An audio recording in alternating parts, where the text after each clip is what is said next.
Innal hamdalillah nahmaduhu wa nasta'inuhu wa nastaghfiruh wa na'udzu billahi min shururi anfusina wa min sayyiati a'malina may yahdihillahu fala mudilla lahu wa may yudlil fala hadiya lahu asyhadu an la ilaha illallah wahdahu la syarika lahu wa asyhadu anna Muhammadan abduhu wa rasuluh. Ayyuhal ikhwah, a'azakumullah, kepada seluruh kaum muslimin dan muslimat yang mudah-mudahan dirahmati oleh Allah Taala. Alhamdulillah, kita bersyukur kepada Allah Subhanahu wa taala atas segala nikmat yang Allah karuniakan kepada kita. Nikmat Islam, nikmat iman, nikmat sehat, nikmat afiah, nikmat dijauhkan oleh Allah dari berbagai macam malapetaka. Kita bersyukur kepada Allah atas semua nikmat dengan melaksanakan perintah-perintah Allah, menjauhkan larangannya. Jadi syukur kepada Allah itu dengan melaksanakan perintah Allah, menjauhkan larangannya. Ikhwani fiddin, a'azakumullah. Pembahasan kita yang terakhir dari buku Syarah Aqidah Ahlussunnah wal Jamaah yang kita bahas setiap Sabtu pagi ini. Ini yang terakhir pembahasan kita dari rukun iman yang kelima, itu iman kepada yaumul akhir, dan itu sudah selesai. Kalau mau dibahas lagi lebih panjang, ya panjang berkaitan dengan iman kepada yaumul akhir. Tapi kita sudah cukupkan, dan yang harus kita ingat bahwa kita pasti akan mati dan kita pasti akan bertemu dengan Allah. Maka orang yang beriman meyakini hal itu. Kewajiban dia yaitu mempersiapkan diri untuk bekal dia di akhirat. Dan ayat-ayat Al-Quran, hadis-hadis Nabi SAW, dan juga penjelasan para sahabat banyak sekali berkaitan dengan masalah ini. Jadi iman kepada Allah, iman kepada yaumul akhir. Maka sering disebutkan dua, man kana yu'minu billahi wal yaumil akhir falyaqul khairan aw liyasmut. Barang siapa yang beriman kepada Allah dan akhir, hendaklah berkata yang benar atau diam. Dan masih banyak lagi yang lain. Jadi iman kepada yaumul akhir ini penting sekali, karena banyak manusia yang lupa dengan kehidupan dunia ini, sehingga dia lupa bahwa dia pasti akan mati dan dia pasti akan dihisap oleh Allah tentang apa yang dilakukan dalam hidup ini. Dan hisap itu berat. Makanya Nabi berdoa kepada Allah Taala, Allahumma hasibni hisaban yasira. Allahumma hasibni hisaban yasira. Allahumma hasibni hisaban yasira. Ya Allah, hisaplah aku dengan hisap yang mudah. Jadi masalah yaumul akhir itu masalah yang berat. Enggak boleh seorang yang beriman itu menganggap ringan. Jadi apa saja yang kita lakukan sekarang ini semua tercatat. Semua akan dibuka nanti di hari kiamat, semuanya. Apa aja, apakah itu perbuatan yang baik atau buruk, semua dia akan lihat. Faman ya'mal mithqala dzarratin khairan yarah wa man ya'mal mithqala dzarratin syarran yarah. Barang siapa yang melakukan kebaikan sedikit apapun juga, seberat dzarrah, pasti dia akan lihat. Kebaikan yang dilakukan sedikit aja, kecil, pasti akan dilihat. Barang siapa melakukan kejelekan sekecil apapun juga, dia pasti akan lihat. Jadi ikhwan fiddin, azakumullah, orang yang beriman itu yang wajib ditumbuhkan bagi dia takut kepada Allah. Takut.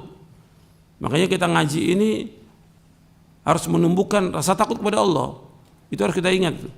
Makanya Imam Ahmad mengatakan al-ilmu khasyatullah. Ilmu itu takut kepada Allah. Bagaimana kita tumbuhkan? Semakin kita ngaji, semakin kita nuntut ilmu, kita baca Al-Quran, kita baca hadis Nabi, tambah takut kita kepada Allah. Tambah takut kepada Allah. Tambah kita menjauhkan perbuatan dosa dan maksiat. Orang beriman semakin diingatkan, semakin takut kepada Allah. Bukan tambah keras hatinya. Kita baca Al-Quran, setiap hari kita baca Al-Quran.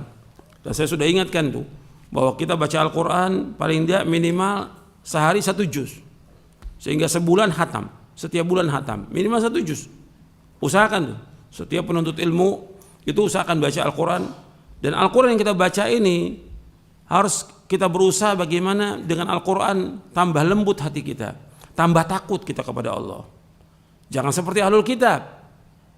Ahlul Kitab, Taurat dan Injil lama pada mereka, tapi membuat hati mereka tambah keras. Diingatkan tambah jauh, dikasih tahu tambah ngelawan. Diingatkan tambah sombong. Nggak boleh orang beriman seperti itu. Justru diingatkan tambah tunduk, tambah takut dia kepada Allah. Allah mengingatkan di dalam surah Al-Hadid, Allah berfirman, alam ya'ni alladhina amanu an takhsha'a qulubuhum li dzikrillahi wa ma nazzala minal haqq wa la yakunu kalladhina utul kitaba min qablu fatala 'alaihimul amadu faqasat qulubuhum wa katsirun minhum fasiqun. Belumkah datang waktunya kepada orang beriman untuk tunduk hati mereka, tunduk, takut kepada Allah, tambah khusyuk mereka kepada Allah. Janganlah mereka seperti orang-orang sebelum mereka dari ahlul kitab. Lama waktunya mereka membaca kitab itu, tapi bukan tambah takut dia kepada Allah. Faqasat qulubuhum, bertambah keras hati mereka. Wa katsirun minhum fasiqun, dan kebanyakan mereka adalah orang-orang fasik. Nanti anda melihat tuh ayatnya di dalam surah Al-Hadid. Allah mengingatkan di ayat 16 ya. Antum catat di surah 57. Alam ya'ni alladziina aamanu an takhsha'a qulubuhum li dzikrillahi wa ma nazzala minal haqq wa la yakunu kalladziina utul kitaba min qablu fatala 'alaihimul amadu faqasat qulubuhum wa katsirun minhum fasiqun. Surah 57 ayat 16. Belumkah datangnya waktu, belum sampai datang waktunya kepada orang-orang beriman agar tunduk hati mereka lidzikrillah, untuk mengingat Allah. Jadi belumkah datang waktunya kepada orang beriman untuk tunduk hati mereka untuk ingat kepada Allah. Wa ma nazzala min haq, dan apa yang Allah turunkan dari kebenaran, yaitu Al-Quran ini. Isinya semua benar, isi Al-Quran dari awal sampai akhir semua isi benar. Dan Al-Quran menjelaskan semua masalah yang ada. Jadi untuk persiapan kita menuju akhirat, Allah sudah jelaskan lengkap dalam Al-Quran. Persiapan kita untuk menghadap Allah akhirat, apa yang kita lakukan lengkap dalam Al-Quran. Bagaimana kita bermuamalah juga dijelaskan dalam Al-Quran. Semuanya lengkap. Hubungan kita dengan Allah dan hubungan kita dengan makhluk. Jadi mesti dibacakan ayat itu, ayat Al-Quran, tambah tunduk. Wa ma nazzalal haq, Al-Quran dan As-Sunnah. Wala yakunu kalladzina utul kitaba min qablu, janganlah mereka seperti orang-orang yang diberikan Alkitab sebelum mereka. Fatala alaihimul amad, lama waktunya atas mereka. Artinya Taurat itu bukan setahun 2 tahun, puluhan tahun ada pada mereka. Mereka baca itu. Injil mereka baca, tapi apa? Bukan tambah dekat mereka dengan Allah, bukan tambah takut. Di sini Allah sebutkan faqasat qulubuhum, tambah keras hati mereka, tambah jauh mereka dari Allah. Wa katsirun minhum fasiqun, kebanyakan mereka adalah orang-orang fasik. Jadi Allah sudah sebutkan di sini kebanyakan mereka orang fasik. Kita jangan begitu. Justru dengan kita terus tiap hari membaca Al-Quran, tambah tunduk, tapi betul-betul kita takut kepada Allah. Itu harus kita tumbuhkan rasa takut kita kepada Allah Subhanahu wa ta'ala. Sebab dengan takut itu kita akan berusaha bagaimana melaksanakan perintah-perintah Allah, menjauhkan larangannya. Dengan takut kita kepada Allah, kita berusaha bagaimana mentauhidkan Allah, menjauhkan syirik. Dengan takut itu kepada Allah, kita akan berusaha bagaimana kita untuk melaksanakan sunnah, menjauhkan bid'ah. Dengan takut kepada Allah, kita akan berusaha untuk tetap istiqamah di atas ketaatan kepada Allah. Istiqamah. Enggak ntar melakukan amal, ntar tinggalkan. Ntar beramal, ntar tinggal. Enggak. Justru dengan kita takut kepada Allah, kita akan terus bagaimana kita menumbuhkan istiqamah terus, konsekuen dan konsisten dan dawam di atas ketaatan kepada Allah, menjauhkan perbuatan dosa dan maksiat. Itu yang paling penting dalam kehidupan kita. Kan banyak orang yang agama ini dipakai untuk mainan. Enggak, orang awamnya, enggak dai-nya dianggap apakah untuk guyonan, untuk bercanda. Enggak boleh dalam Islam. Agama ini agama yang serius, harus sungguh-sungguh. Bab Nabi ketika menyampaikannya dengan sungguh-sungguh. Gak bisa main-main, ini agama. Dan juga gak bisa orang sekarang sholat berjamaah, ntar besok gak sholat, gak berjamaah lagi, ntar datang lagi, ini main-main dalam beragama. Gak bisa, karena sholat berjamaah wajib. Al-Quran mengatakan demikian dan hadis mengatakan demikian, wajib. Sampai Nabi, aku akan bakar rumah-rumah orang yang tidak sholat berjamaah. Gak bisa dibuat main agama ini, gak bisa. Ntar ke masjid, ntar nggak ke masjid. Kalau dia sudah sebagai seorang Islam laksanakan sholat berjamaah terus sampai dia mati, laksanakan itu. Karena ini wajib. Karena merintahkan demikian Al-Quran. Allah merintahkan wa aqimus salata wa atuz zakata warka'u ma'ar raki'in. Dalam surah Al-Baqarah ayat 43. Jadi karena sholat, keluarkan zakat dan rukulah bersama orang-orang yang ruku. Nggak bisa dipakai main agama ini.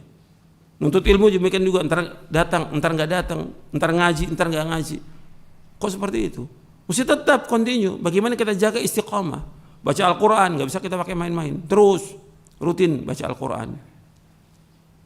Terus amal-amal soleh itu harus dawam kita lakukannya.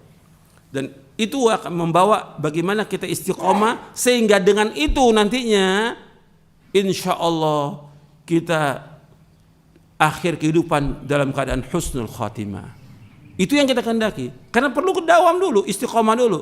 Sebab dengan istiqamah itu Allah akan tutup dia dengan kebaikan. Innamal a'malu bil khawatim. Sesungguhnya amal itu tergantung daripada akhirnya. Dan ini harus semua dikerjakan dengan ikhlas. Tidak boleh riya, tidak boleh bangga dengan manusia. Tidak boleh.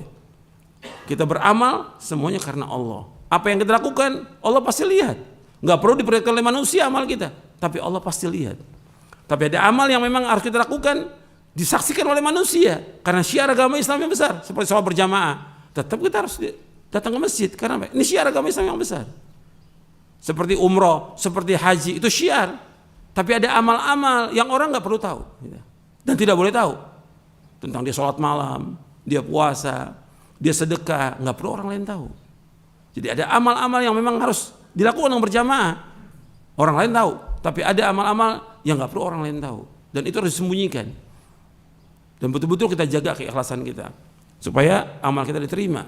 Karena banyak orang-orang yang beramal yang dia riya di hari kiamat dibuka oleh Allah nggak ada amalnya. Karena apa? Riya dia tampakkan kepada manusia. Bahkan dengan sebab itu dia diazab oleh Allah. Naudzubillah. Nasallahu alaihi.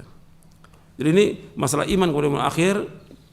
Meskipun sudah selesai, tapi tetap kita berusaha bagaimana kita mempersiapkan diri kita untuk menuju akhirat. Itu kita harus jadi anak-anak akhirat, kata Ali bin Abi Thalib radhiyallahu anhu. Jangan jadi anak dunia. Kata Ali bin Abi Thalib radhiyallahu anhu warda, kunu abna'al akhirah wa la takunu abna'ad dunya fa innal yawma 'amalun wala hisab wa ghadan hisabun wala 'amal. Hendaklah kalian menjadi anak-anak akhirat, jangan jadi anak-anak dunia. Sekarang yang ada ini adalah amal, tidak ada hisab. Nanti besok di hari kiamat yang ada hisab, tidak ada amal lagi. Disuruh kita menjadi anak-anak akhirat, jangan menjadi anak-anak dunia. Bukan berarti kita tidak bekerja, tidak usaha, tidak dagang, tetap wajib. Kita mencari nafkah wajib. Tapi kita ingat bahwasannya mencari nafkah itu wajib sekedarnya.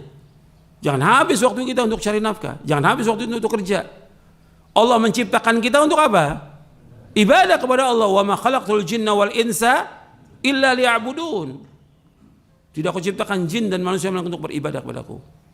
Kita diciptakan untuk ibadah, bukan untuk bermain-main, bukan untuk bergurau, bukan untuk dunia, bukan untuk menumpukan harta, bukan. Tapi kita diciptakan untuk ibadah. Maka ini tujuan hidup kita. Dan tujuan hidup setelah kita ibadah, tujuan kita dalam hidup ini adalah akhirat. Bagaimana kita masuk ke dalam surga. Itulah orang yang sukses. Jadi sukses yang sebenarnya menurut Al-Quran adalah orang dijauhkan dari api neraka, dimasukkan ke surga, dia sukses. Faman zuhzi'a 'anil nari wa udkhilal jannata faqad faz wa mal hayatud dunya illa mata'ul ghurur. Ini sudah berulang kali saya bawakan ayatnya. Surah Ali Imran surah 3 ayat 185, dicatat itu. Ali Imran ayat 185. Kullu nafsin dha'iqatul maut wa innama tuwaffawna ujurakum yawmal qiyamah faman zuhzi'a 'anil nari wa udkhilal jannata faqad faz wa mal hayatud dunya illa mata'ul ghurur. Setiap jiwa pasti akan mati. Pasti akan mati. Dan ganjaran kami akan disempurnakan nanti pada hari kiamat. Barang siapa yang dijauhkan dari api neraka, dimasukkan ke sorga, maka dia adalah orang yang sukses. Dan tidaklah kehidupan dunia melainkan kehidupan yang menipu. Jadi Allah sudah ingatkan nih, dunia kehidupan yang menipu. Jangan kita tertipu. Tujuan hidup kita adalah akhirat. Bagaimana kita menuju akhirat dan bagaimana supaya kita dengan kita melakukan amal-amal yang sedikit ini dengan ikhlas dan ittiba memasukkan kita ke dalam sorga. Itu yang harus kita ingat itu. Kita harus memperbanyak bekal untuk akhirat. Ikhwan fillah, azakumullah, kita akan lanjutkan kajian kita dari Syarah Aqidah Ahlussunnah wal Jamaah, poin yang ke-40. Poin ke-40, iman kepada qadar, takdir baik dan buruk. Poin ke-40, halaman 336. Golongan yang selamat Ahlussunnah wal Jamaah beriman kepada qadar yang baik maupun buruk. Iman kepada qadar meliputi iman kepada setiap nas tentang qadar serta tingkatannya. Tidak ada seorang pun yang dapat menolak ketetapan Allah Azza wa Jal. Iman kepada qada dan qadar itu sebagaimana Nabi bersabda sallallahu alaihi wasallam, an tu'mina bil qadari khairihi wa syarri. Ketika Nabi ditanya oleh malaikat Jibril, ketika Nabi SAW ditanya oleh malaikat Jibril alaihi salatu wassalam tentang iman, apa itu iman? Nabi menjawab, an tu'mina billahi wa malaikatihi wa kutubihi wa rusulihi wal yaumil akhir wa tu'mina bil qadari khairihi wa syarri. Ini hadis sahih dari Bukhari dan Muslim. Nabi menyebutkan engkau beriman kepada Allah, kepada malaikat-malaikatnya, kepada kitab-kitabnya, kepada rasul-rasulnya, kepada hari akhir, dan iman kepada qadar baik dan buruk. Baik dan buruk. Iman kepada qadar memiliki 4 tingkatan. Yang pertama al-ilmu, yang kedua al-kitabah, yang ketiga al-masyiah, dan yang keempat al-khalq. Iman kepada qadar memiliki 4 tingkatan. Yang pertama al-ilmu, yaitu mengimani bahwa Allah dengan ilmunya yang merupakan sifatnya yang azali dan abadi. Allah Maha mengetahui semua yang ada di langit dengan seluruh isinya, juga semua yang ada di bumi dengan seluruh isinya, serta apa yang ada di antara keduanya, baik secara global maupun secara rinci, baik yang sudah terjadi maupun yang akan terjadi. Allah Maha mengetahui tentang daun yang kering ataupun daun yang basah, biji-biji yang tumbuh dan lainnya. Allah Maha mengetahui semua yang gaib, dan Allah mengetahui segala amal perbuatan makhluknya. Allah mengetahui segala ihwal mereka, taat, maksiat, rezeki, ajal, bahagia, celaka dan lainnya. Jadi Allah mengetahui semuanya. Ilmunya Allah meliputi segala sesuatu. Qad ahata bi kulli syai'in ilma. Arti ilmunya Allah meliputi segala sesuatu. Tentang luasnya ilmu Allah, Allah berfirman di dalam surah Al-An'am, surah yang ke-6 ayat 59. Wa indahu mafatihul ghaibi la ya'lamuha illa hu wa ya'lamu ma fil barri wal bahr wa ma tasqutu min waraqatin illa ya'lamuha wa la habbatin fi dhulumatil ardi wa la ratbin wa la yabisin illa fi kitabim mubin. Dan kunci-kunci semua yang gaib ada pada Allah. Tidak ada yang mengetahui melainkan Allah sendiri. Allah mengetahui apa yang ada di daratan dan di lautan. Tidak ada sehelai daun pun yang gugur yang Allah tidak mengetahuinya. Tidak ada sebutir biji pun dalam kegelapan bumi, dan tidak pula sesuatu yang basah atau yang kering yang tidak tertulis dalam kitab yang nyata. Artinya semua yang ada di langit, di bumi, semuanya sudah diketahui oleh Allah dan semua sudah tercatat di Lauh Mahfuz. Enggak ada satupun yang Allah tidak ketahui, enggak ada. Apapun yang terjadi, apa aja, itu Allah mengetahui. Itu perhatikan tuh, semua yang terjadi di langit dan di bumi Allah mengetahui. Enggak ada sesuatu yang terjadi yang Allah enggak tahu, enggak mungkin, tidak mungkin. Apa aja terjadi semuanya Allah mengetahui. Apakah umat Islam ini dalam kondisi senang, susah, diintimidasi, ada yang dibunuh, ada yang fakir, ada yang susah, adanya banjir, ada longsor, semuanya Allah tahu, semuanya. Dan itu pun berjalan semua dengan kehendak Allah, semuanya. Kita wajib mengimani itu. Jadi orang beriman, dia wajib mengimani semua yang berkaitan dengan masalah al-qada wal qadar. Makanya kita mengimani qadar itu baik dan buruk. Jadi Allah mengetahui. Makanya ketika kita ini susah, sulit, sakit, Allah tahu atau tidak? Tahu. Yang memberikan cobaan itu siapa? Allah. Jadi ngadukannya kemana? Kepada Allah. Sekarang banyak orang ngadukan kepada manusia. Ini menunjukkan kepada kebodohan. Apa yang menimpa kita, menimpa keluarga kita, menimpa masyarakat dan umat Islam, Allah Maha tahu. Dan Allah memberikan cobaan. Tapi kenapa dia adukan kepada manusia? Mesti ngadukan kepada siapa? Kepada Allah. Yang menghilangkan semua kesulitan itu Allah. Yang menghilangkan semua bencana, musibah, petaka hanya satu Allah. Dan Allah sebutkan dalam Al-Quran. Jadi harus kita ingat tuh, bukan diadukan pada manusia. Sekarang nih banyak orang yang dikasih cobaan sedikit sudah mengeluh pada manusia, sudah minta sumbangan pada manusia. Ini nggak punya harga diri, nggak punya muru'ah, nggak punya izzah.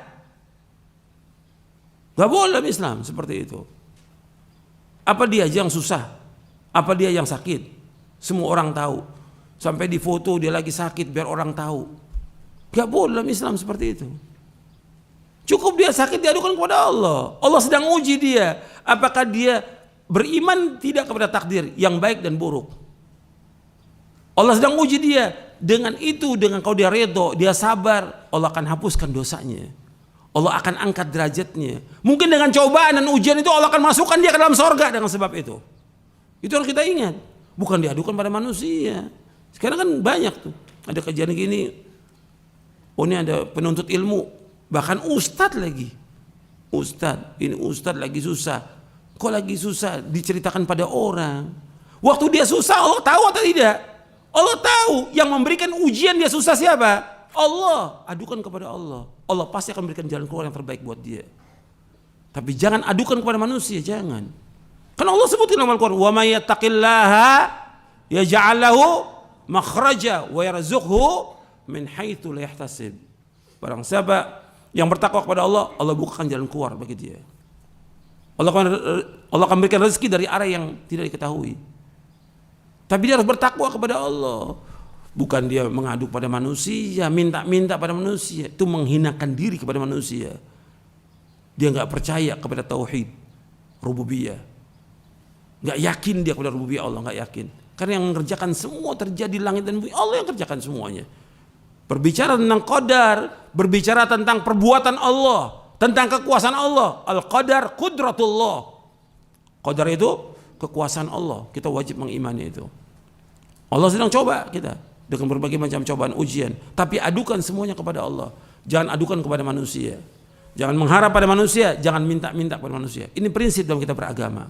Dan itu yang mengajarkan Allah dalam Al-Quran dan mengajarkan Rasulullah SAW. Semua tahu. Jadi jangan antum sampaikan kepada orang ketika antum lapar nggak punya apa-apa. Allah tahu atau tidak? Tahu Allah. Kenapa diadukan manusia? Di WA, saya ini lagi susah, lagi sakit. Ustadz, kabarin ke murid-muridnya. Ini kan kebodohan. Ini menghinakan diri pada manusia yang tidak boleh dalam Islam, tidak boleh. Mana ada sahabat seperti itu? Lapar, ngadukan orang, saya lapar. Enggak ada sahabat seperti itu. Yang kehidupan para sahabat lebih susah, lebih fakir, lebih miskin daripada kita sekarang ini. Susah kehidupannya. Tapi mereka sabar dengan apa yang Allah berikan. Karena Allah tahu tentang apa yang mereka tahu bahwa Allah ini mengetahui tentang apa yang mereka alami. Jadi jangan adukan kepada manusia, jangan. Adukan semuanya kepada Allah. Itu orang beriman. Kita bicara masalah iman. Dan ilmu kita ini manfaat atau tidak dengan ujian ini. Dan semua yang terjadi ini sudah tercatat di Lauh Mahfuz. 50.000 tahun Allah ciptakan. Makanya kita baca ini. Nggak akan berubah sudah. Apa yang di Lauh Mahfuz tidak berubah. Tetap seperti itu. Yang hanya tahu hanya Allah, nggak ada yang tahu. Nabi-nabi, Rasul nggak ada yang tahu. Yang Allah tuliskan di Lauh Mahfuz. Yang kedua yaitu Al-Kitabah. Jadi yang pertama ilmu, yang kedua Al-Kitabah. yaitu mengimani bahwa Allah SWT telah mencatat seluruh takdir makhluk di Lauh Mahfuz. Nabi SAW bersabda, kataballahu maqadir al-khalaiqi qabla yakhluqas samawati wal arda bi 50 alf sana.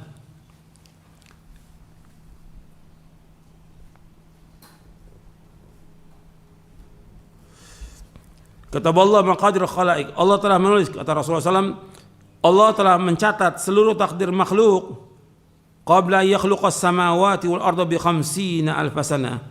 Allah telah mencatat seluruh takdir makhluk 50.000 tahun sebelum Allah menciptakan langit dan bumi. Hadis ini sahih, diriwayatkan oleh Imam Muslim, Tirmidzi, Ahmad, Abu Daud, At-Tayalisi dari sahabat Abdullah bin Amr bin As radhiyallahu anhuma. Nabi SAW juga bersabda, inna awwala ma khalaqallahu al-qalam. Qala uktub, qala rabbi wa madza aktub? Qala uktub maqadira kulli syai'in hatta taqum as-sa'ah. Nabi SAW bersabda, yang pertama kali Allah ciptakan adalah qalam, yaitu pena. Lalu Allah berfirman kepadanya, tulislah. Ia menjawab, wahai Rabbku, apa yang aku harus tulis? Allah berfirman, tulislah takdir segala sesuatu sampai terjadinya kiamat. Hadisnya sahih, riwayat Abu Daud, Tirmidzi, Ibnu Abi Asim Kitab As-Sunnah, Al-Ajur Al-Syariah, Ahmad dalam musnadnya, Abu Daud At-Talisi dari sahabat Ubadah bin Samit radhiyallahu an. Hadis ini sahih. Jadi suruh tulis tentang seluruh takdir makhluk. Jadi semua sudah tercatat ini. Apa yang terjadi, apa yang akan terjadi, enggak ada satupun yang terluput dari ilmunya Allah, dan enggak ada yang terluput dari apa yang Allah sudah catat di Lauh Mahfuz. Jadi kita sekarang ini yang kita lakukan ini semuanya sudah tercatat di Lauh Mahfuz, semuanya. Sampai manusia masuk surga, masuk neraka, Allah sudah catat semuanya lengkap. Tapi tidak ada sesuatu pun yang tahu. Gak ada. Malaikat-malaikat gak ada yang tahu. Hatta Rasulullah SAW juga tidak tahu. Apa yang Allah sudah catat di Lauh Mahfuz, tidak tahu. Jadi gak ada yang tahu seperti ini. Ini hanya Allah yang tahu. Ilmunya hanya Allah yang tahu. Allah berfirman dalam surah Al-Hajj ayat 70, alam ta'lam anna Allah ya'lamu ma fis sama'i wal ard, inna dzalika fi kitabin, inna dzalika 'ala Allah yasir.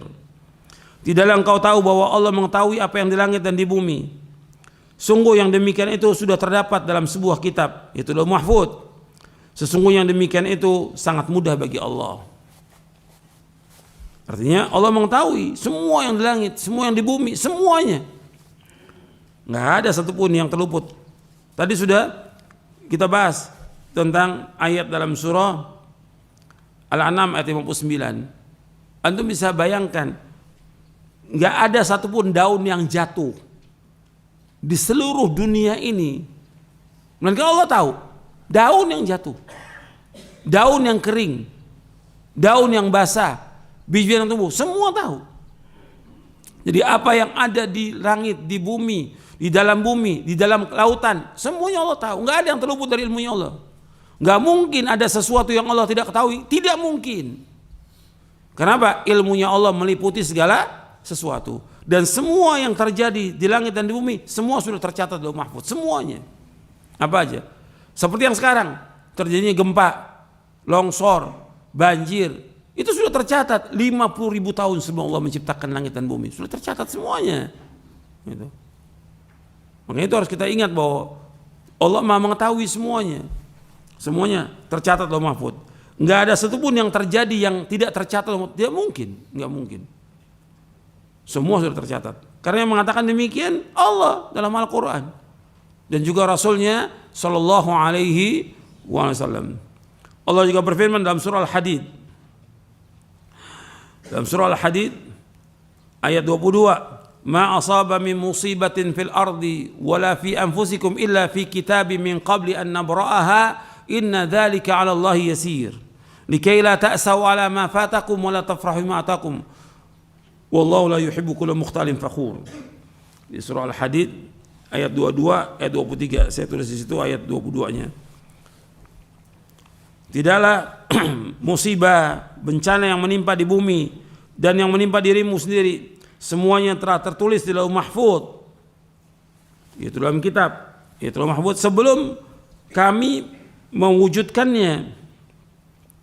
Inna dzalika la yasir, yang demikian itu mudah bagi Allah. Likai la ta'sau ala ma fatakum, supaya kalian tidak berduka cita dengan apa yang terluput dari kalian. Wala tafrahu bima atakum, dan supaya kalian tidak bergembira dengan apa yang kalian peroleh.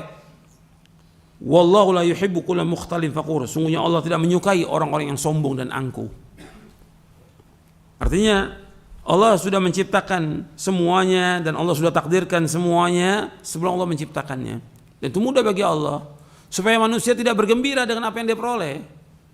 Karena apa yang diperoleh, apa aja yang diperoleh, itu suatu waktu juga akan hilang.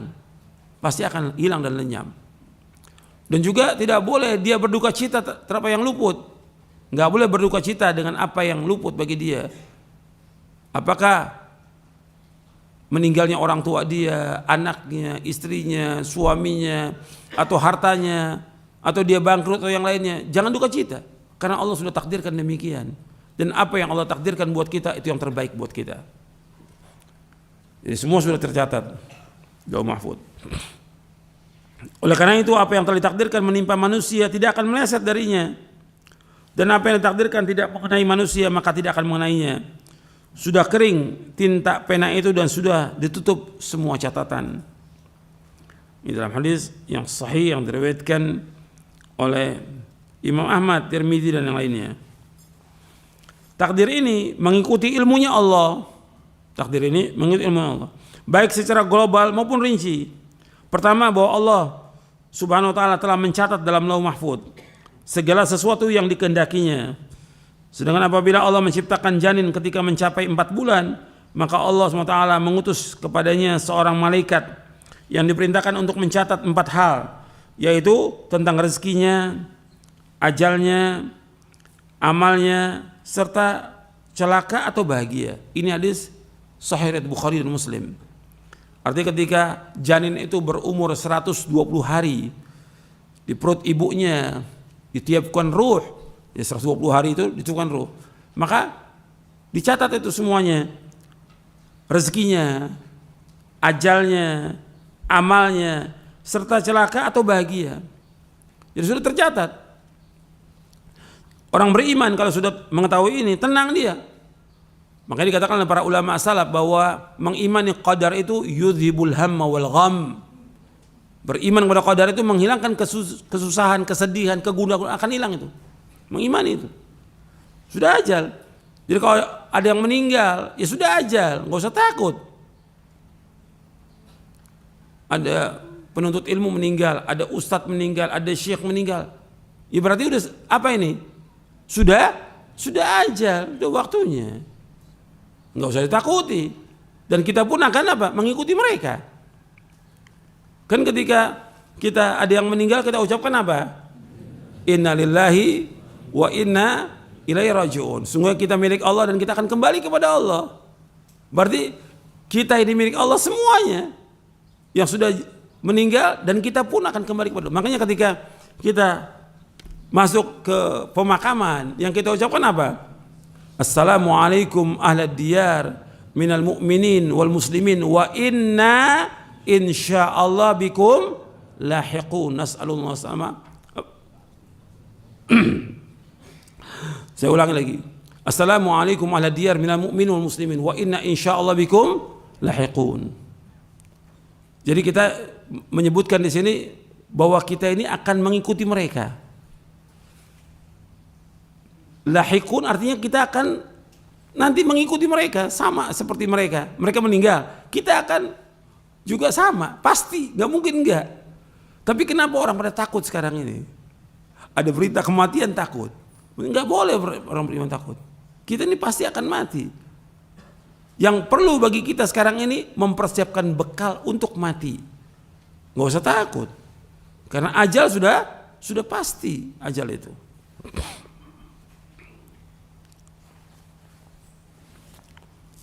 Jadi setelah kita menyebutkan bahwa kita ini akan kembali kepada Allah, bahwa kita akan ikut, kita minta kepada Allah, nas'alullah lana wa lakumul afiyah. Kita minta kepada Allah untuk kami dan kalian al-afiyah. Al-afiyah itu artinya diselamatkan dari azab, dari siksa, dari petaka. Kita minta kepada Allah. Nasallallahu lana wa lakumul afiyah. Kemudian selanjutnya, kemudian yang harus diketahui oleh setiap muslim bahwa kita wajib mengimani qada dan qadar yang baik dan buruk, manis dan pahit. Qada dan qadar merupakan rahasia Allah yang tidak diketahui oleh seorang pun dari makhluknya.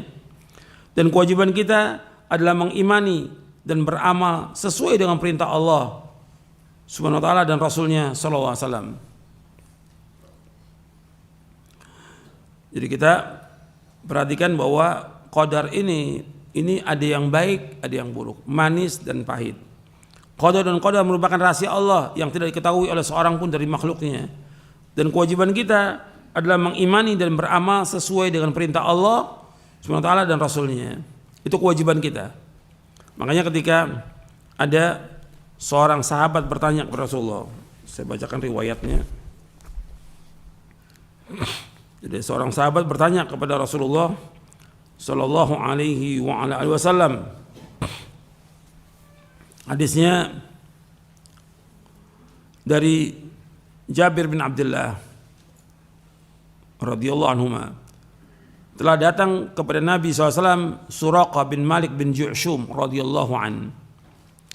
Faqala, ia berkata, ya Rasulullah, bayyin lana dinana ka'anna khuliqna al-an fima al-amalu al-yawma afima jaffat bihi al-aqlam wa jarat bihi al-maqadir am fima yastaqbil. Qala la bal fima jaffat bihi al-aqlam wa jarat bihi al-maqadir. Qala fa fima al-amal. Faqala i'malu fakullun muyassar. I'malu fakullun muyassar. Dalam riwayat yang lain disebutkan i'malu fakullun muyassarun lima khuliqa lahu. Kata Suraqah bin Malik bin Ju'shum radhiyallahu anhu, berkata, ya Rasulullah, jelaskan kepada kami agama kami ini seolah-olah kami diciptakan sekarang ini. Untuk apa amal hari ini yang kita lakukan ini? Apakah yang kita lakukan, amal-amal yang kita lakukan hari ini apa yang Allah sudah tuliskan di Lauh Mahfuz, yang sudah berjalan takdir, atau dengan apa yang akan datang? Kata Nabi, tidak. Yang apa yang kita lakukan hari ini, semua amal-amal itu berjalan dengan apa yang sudah dituliskan di Lauh Mahfuz dan sudah berjalan dengan takdirnya. Ditanya lagi oleh Suraqah bin Malik, fa fimal amal? Kalau gitu buat apa kita beramal? Kalau sudah ditakdirkan, buat apa kita beramal? Apa jawaban Rasulullah SAW? I'malu, beramalah kalian. Fakullun muyassar, semua sudah dimudahkan oleh Allah. Jadi suruh kewajiban kita apa? Mengimani takdir. Yang kedua apa? Beramal. Saya ulangi lagi, kewajiban kita mengimani takdir. Kemudian yang kedua, beramal. Bukan membahas, bukan. Kita nggak perlu bahas, sudah imani sudah. Jadi kewajiban kita untuk mengimani semua yang ada itu. Maka dalam hadis-hadis banyak sekali penjelasan tentang masalah ini. Kita wajib mengimani semuanya dan kewajiban kita mengamalkan. Jadi harus kita perhatikan bahwa kita kewajibannya untuk mengamalkan. Nggak usah kita pikirkan bagaimana tentang takdir kita nggak tahu, nggak ada yang tahu, siapapun dia nggak ada yang tahu.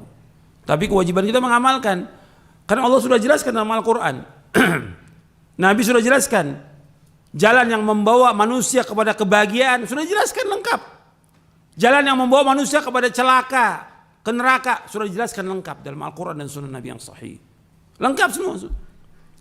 Al-Quran ini kitab petunjuk hidayah. Al-Quran ini hudan linnas, hudan lil muttaqin. Disuruh baca, pahami, diamalkan. Gitu. Bukan untuk dilakukan, bukan, tapi untuk diamalkan. Jelas yang membawa manusia ke surga sudah dijelaskan lengkap. Yang membawa manusia ke neraka sudah dijelaskan lengkap. Semua lengkap sudah. Enggak ada yang terluput. Makanya agama Islam ini sudah sempurna. Tinggal kewajiban kita mengimani dan kemudian mengamalkan. Ini penting dalam masalah kita beragama, penting. Supaya kita nggak bimbang dan nggak ragu, karena setan terus berusaha bagaimana meragukan kita. Setan Tapi kewajiban kita mengamalkan, dan semuanya mudah, nggak ada yang sulit dalam agama. Nggak mungkin Allah menurunkan agama Islam yang akan menyusahkan manusia, tidak mungkin. Tidak mungkin. Agama semuanya mudah. Dan amal-amal syariat semuanya mudah, nggak ada yang sulit bagi manusia. Tidak ada, semuanya mudah. Nggak mungkin. Makanya Nabi bersabda, "Inna hadza ad-dina yusrun." Sesungguhnya agama Islam ini mudah. Agama Islam mudah. Nggak ada sulit, nggak ada yang susah. Dan semuanya yang membawa manusia ke sorga itu sudah jelas dan mudah, nggak sulit. Yang membawa ke neraka juga sudah jelas, dijelaskan dalam Al-Quran dan Sunnah. Allah ulang-ulang dalam Al-Quran banyak sekali. Ayat-ayat yang menjelaskan tentang sorga banyak sekali. Ayat yang menjelaskan tentang neraka jelas sekali. Tinggal kita berusaha bagaimana kita mengamalkannya. Ketika sudah tahu itu kemudian tetap kita mengambil jalan menuju neraka, yang salah kita. Yang salah kita. Karena kita punya kehendak. Makanya kita bahas yang selanjutnya al-masyiah. Kehendak. Jadi manusia ini punya kehendak. Dia bisa pilih. Umpamanya ada pengajian. Mau ngaji dan tidak mau ngaji, dia punya kehendak. Dia nggak mau ngaji. Ya berarti memang dia nggak mau. Ada amal soleh, dia tidak mau amalkan. Ada perbuatan baik, dia nggak mau amalkan. Dia punya kehendak. Ketika dia diazab oleh Allah karena perbuatannya dia. Nggak bisa. Ya Allah, Engkau sudah takdirkan dalam mahfud. Siapa yang tahu mahfud? Nggak ada yang tahu. Engkau takdirkan saya begini. Nggak ada yang tahu. Dari mana dia tahu? Jadi nggak boleh orang itu menggunakan takdir dalam perbuatan dosa dan maksiat, nggak boleh. Kalau musibah boleh. Musibah umpamanya terjadi banjir. Ini takdir Allah, betul. Kemudian anaknya dia meninggal, takdir Allah, betul. Dalam masalah musibah. Kalau menggunakan takdir dalam masalah maksiat nggak boleh. Saya nggak sholat karena takdir Allah. Saya mencuri takdir Allah. Orang berzina takdir, nggak boleh. Tidak boleh. Dosa besar. Tapi kalau masalah musibah boleh dia mengatakan ini takdir Allah. Kemudian yang ketiga al-masyiah, kehendak. Yaitu bahwa apa yang Allah kehendaki pasti terjadi dan apa yang tidak dikehendakinya tidak akan terjadi. Semua gerak-gerik yang terjadi di langit dan di bumi hanyalah dengan kehendak Allah. Tidak ada sesuatu yang terjadi di dalam kerajaannya apa yang tidak diinginkan oleh Allah. Artinya nggak mungkin ada terjadi di langit dan bumi yang Allah nggak kehendaki, nggak mungkin. Semua berjalan dengan kehendak Allah. Mengimani masyiah, kehendak Allah yang pasti terlaksana, dan kudrah kekuasaan Allah yang meliputi segala sesuatu. Tentang hal ini Imam Asy-Syafi'i rahimahullah berkata, kata beliau, "Ma syi'ta kana wa illam asya' wa ma syi'tu illam tasya' lam yakun. Khalaqtal ibada ala ma 'alimta fa fil ilmi yajri al-fata wal musin. Ala dha mananta wa hadha khadalta wa hadha a'anta wa hadha lam tu'in. Fa minhum syaqiyyun wa minhum sa'id. Wa minhum qabihun wa minhum hasan." Jadi disebutkan oleh Imam Syafi'i, "Ma syi'ta kana wa illam asya' wa ma syi'tu illam tasya' lam yakun." Apa yang kau kehendaki pasti terjadi, kendati aku tidak mengendakinya. Sedangkan apa yang aku kehendaki, jika tidak engkau kehendaki, pastilah tidak terjadi. Khalaqtal ibada ala ma 'alimta fa fil ilmi yajri al-fata wal musin. Telah engkau ciptakan hamba-hamba sesuai dengan apa yang engkau ketahui. Di dalam ilmu berlangsung kehidupan orang muda dan orang tua. Ala dha mananta wa hadha khadalta wa hadha a'anta wa dha lam tu'in. Kepada ini engkau anugerahkan dan ini engkau terlantarkan. Ini engkau tolong dan ini engkau tidak tolong. Fa minhum syaqiyyun wa minhum sa'id wa minhum qabihun wa minhum hasan. Di antara mereka ada yang celaka dan di antara mereka ada yang bahagia, di antara mereka ada yang buruk, di antara mereka ada pula yang baik. Ini penjelasan Imam Syafi'i rahimahullah di dalam Diwan Imam Syafi'i, dijelaskan juga dalam kitab Manhajul Imam Syafi'i fi Itsbatil Aqidah. Jadi Allah yang Maha Adil dan Allah Maha Bijaksana. Allah memberi karunia kepada siapa yang Allah kehendaki dan Allah menahan dari siapa pun yang Allah kehendaki. Allah memberi kekuasaan kepada siapa yang Allah kehendaki dan Allah menghinakan siapa pun yang Allah kehendaki.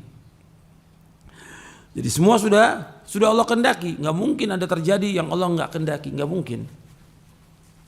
Allah Al-Alim, Al-Hakim, Al-Qadir berfirman, Qulillahumma malikal mulki tu'til mulka man tasha' wa tanzi'ul mulka mimman tasha' wa tu'izzu man tasha' wa tudhillu man tasha' biyadikal khair innaka ala kulli syai'in qadir. Tulijul laila fin nahari wa tulijul nahara fil lail wa tukhrijul hayya minal mayt wa tukhrijul mayta minal hayy wa tarzuqu man tasha'u bighairi hisab. Katakanlah Muhammad, wahai Rabb, pemilik kekuasaan, engkau berikan kekuasaan kepada siapa yang engkau kehendaki. Engkau cabut kekuasaan dari siapa yang engkau kehendaki. Engkau muliakan siapa yang engkau kehendaki, dan engkau hinakan siapa yang engkau kehendaki. Di tangan engkaulah segala kebajikan. Sungguh engkau maha kuasa atas segala sesuatu. Engkau masukkan malam ke dalam siang, engkau masukkan siang ke dalam malam. Engkau keluarkan yang hidup dari yang mati, engkau keluarkan yang mati dari yang hidup. Dan engkau berikan rezeki kepada siapa yang engkau kehendaki tanpa perhitungan. Dalam surah Al-Imran ayat 26-27. Untuk melihat di sini, Allah menyebutkan bahwa Allah memberikan kekuasaan kepada siapa yang Allah kehendaki. Dan Allah cabut dari siapa yang Allah kehendaki. Allah muliakan siapa yang Allah kehendaki, Allah hinakan semua siapa yang Allah kehendaki. Allah menyebutkan dengan kalimat di sini yaitu kalimat man tasya. Qulillahumma malikal mulki tu'til mulka man tasya. Apa yang Allah kehendaki. Adanya penguasa yang zalim, Allah kehendaki atau tidak? Saya ulangi lagi. Adanya penguasa yang zalim, Allah kehendaki atau tidak? Allah kehendaki. Allah yang kehendaki. Tentunya apa yang Allah kehendaki banyak hikmahnya, banyak hikmahnya. Adanya Fir'aun, ya Allah yang kehendaki ada Fir'aun. Adanya iblis, Allah yang kehendaki adanya iblis. Adanya orang kafir, Allah yang kehendaki adanya orang kafir.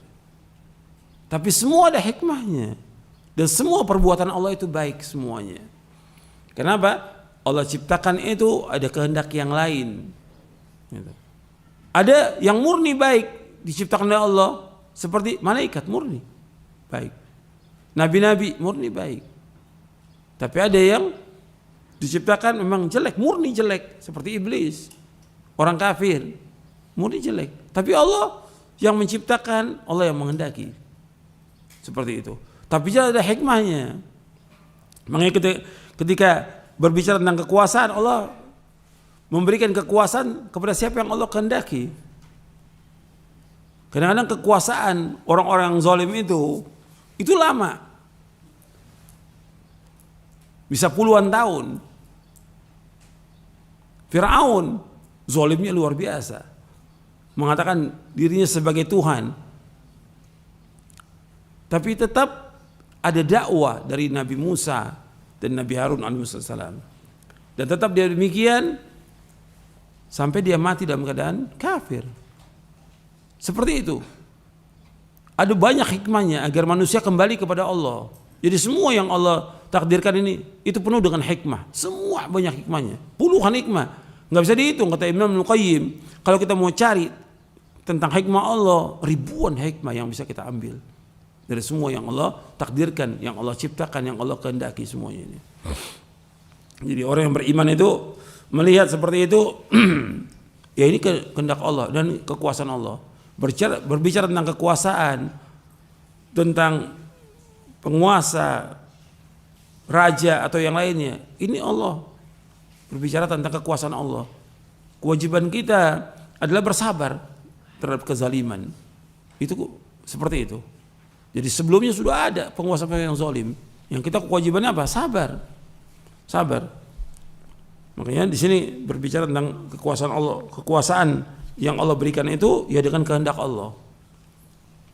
Kadang banyak kita lihat penguasa-penguasa yang zalim membunuh kaum muslimin, bukan satu, bukan dua, ratusan ribu, mungkin sudah jutaan sekarang ini. Contohnya seperti Syria, Bashar Assad. Orang semuanya bilang kok nggak mati-mati dia, sampai sekarang nggak mati-mati. Ini berjalan dengan kehendak Allah. Tentu ada hikmahnya. Kenapa Allah tetapkan dia seperti itu? Ada hikmahnya.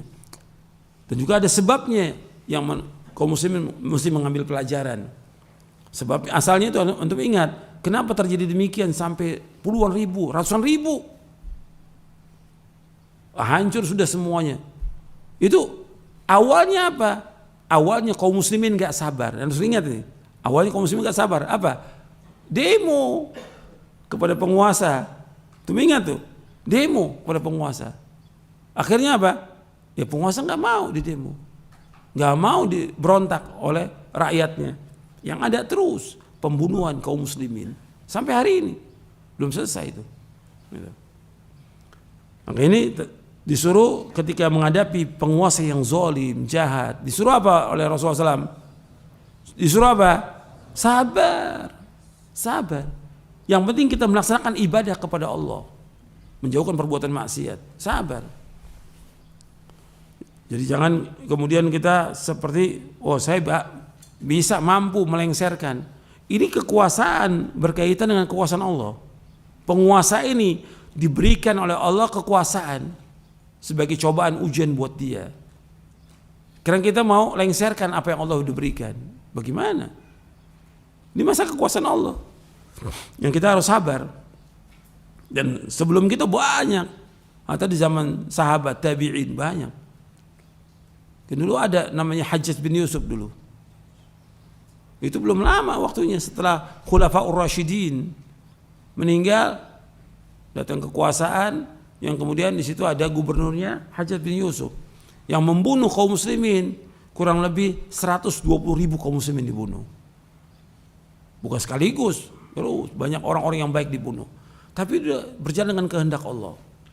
Mengenai kewajiban kita untuk sabar. Dan Allah mengendaki semuanya ini, apa yang terjadi, baik dan buruk berjalan dengan kehendak Allah. Kita orang kaya miskin berjalan dengan kehendak Allah.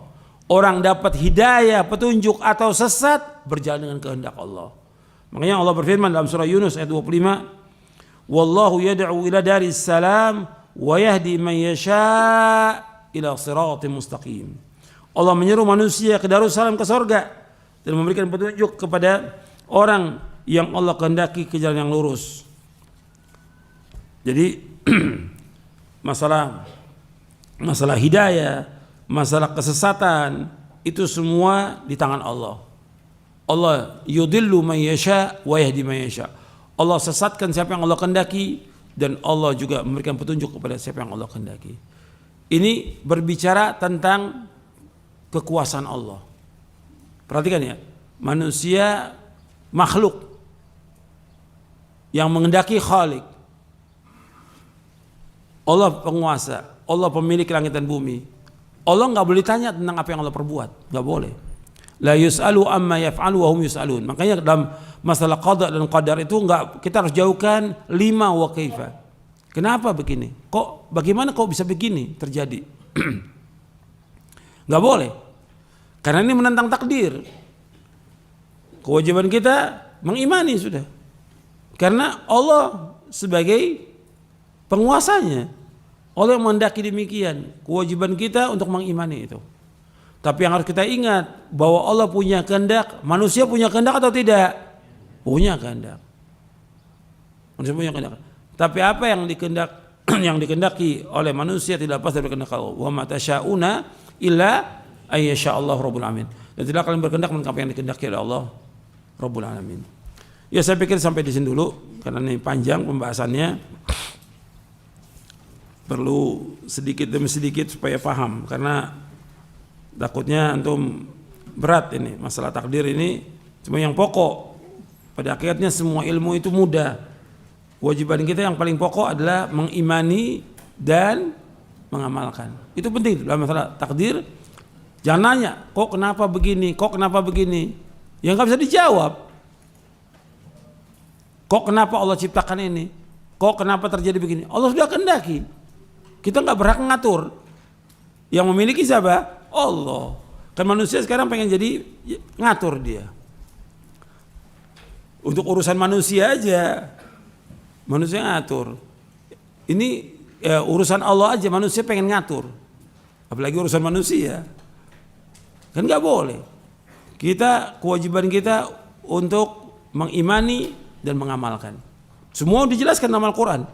Semua dijelaskan dalam Sunnah Nabi. Tinggal kita amalkan, mudah, nggak sulit. Gitu. Kalau kita bertanya, nggak akan Bisa. Makanya pertanyaan-pertanyaan itu nanti ada penjelasannya supaya juga antum paham sebelum timbul pertanyaan. Nanti ada pertanyaan lagi. Masalah-masalah berkaitan dengan takdir. Antum lihat di halaman 346. Halaman 346.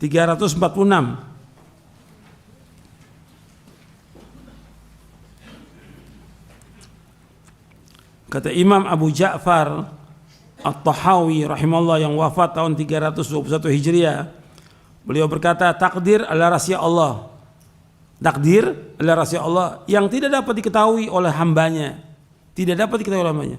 Tidak dapat diselidiki baik oleh malaikat yang dekat dengan Allah ataupun nabi yang diutus. Memberat-beratkan diri, itu takalluf, untuk menyelidiki hal itu adalah jalan menuju kehinaan. Terhalangnya ilmu dan membawa kepada sikap melewati batas dan penyelewengan. Waspada dan berhati-hatilah terhadap seluruh pendapat, pemikiran dan bisikan-bisikan yang jelek tentang takdir. Sesungguhnya Allah Jalla Jalaluhu telah menutup ilmu tentang takdirnya agar tidak diketahui oleh makhluknya dan melarang mereka untuk mencoba menggapainya. Allah berfirman, la yus'alu amma yaf'alu wa hum yus'alun. Allah tidak ditanya tentang apa yang Allah kerjakan, tetapi mereka lah yang akan ditanya. Barang siapa yang bertanya, kenapa Allah melakukannya? Kenapa Allah berbuat begini? Kenapa Allah buat begitu? Maka sungguh ia telah menolak hukum dari Al-Quran. Dan barang siapa yang menolak hukum dari Al-Quran, maka ia termasuk orang kafir. Dalam syarah akidah At-Tahawiyah. Makanya hati-hati. Kita jangan bertanya, kok kenapa begini, kenapa begini? Sudah, terima apa yang Allah yang kehendaki. Jadi ya, pemilik itu nggak ditanya sebagai gampang untuk ilustrasi yang gampang. Ya. Sekarang antum punya ayam 100. Antum punya ayam. Yang ini dipotong, yang ini nggak dipotong. Punya hak nggak tuh ayam? Kenapa saya dipotong? Kok ini nggak? Punya hak nggak ayam nanya? Nggak punya hak. Atau yang punya kambing dia 10. Dipotong yang 2 dipelihara, yang 6 dibiarkan. Yang 2 yang dipotong, kok kenapa saya dipotong? Kok yang itu nggak dipotong? Punya hak nggak dia? Nggak punya hak. Itu supaya gampang, ya, supaya gampang. Ketika kita sebagai pemilik nggak berhak dia untuk menanyakan. Sekarang langit, bumi kita ini milik siapa? Milik Allah. Kan kita sudah mengatakan Inna lillahi wa inna ilaihi raji'un. Kita milik Allah dan kita akan kembali kepada Allah. Milik Allah. Kalau ini milik Allah, Allah punya kehendak kepada makhluknya apa yang Allah kehendaki. Gak perlu kita tanya. Kita kewajibannya untuk redha dengan apa yang Allah kehendaki. Tapi apa yang Allah kehendaki buat kita itu baik. Dan Allah tidak zalim pada hambanya. Ayat banyak dalam Al-Quran dan juga hadis Nabi. Allah gak pernah zalim pada hambanya. Terus kita ingat. Ya, sampai sini dulu kajian kita. Mudah-mudahan apa yang saya sampaikan bermanfaat untuk saya dan sekalian. Kurang lebihnya saya mohon maaf. Wassalamualaikum Muhammadin sallallahu alaihi wasallam. Subhanakallahumma bihamdik asyhadu an la ilaha illa anta astaghfiruka wa atubu ilaik. Assalamualaikum warahmatullahi wabarakatuh.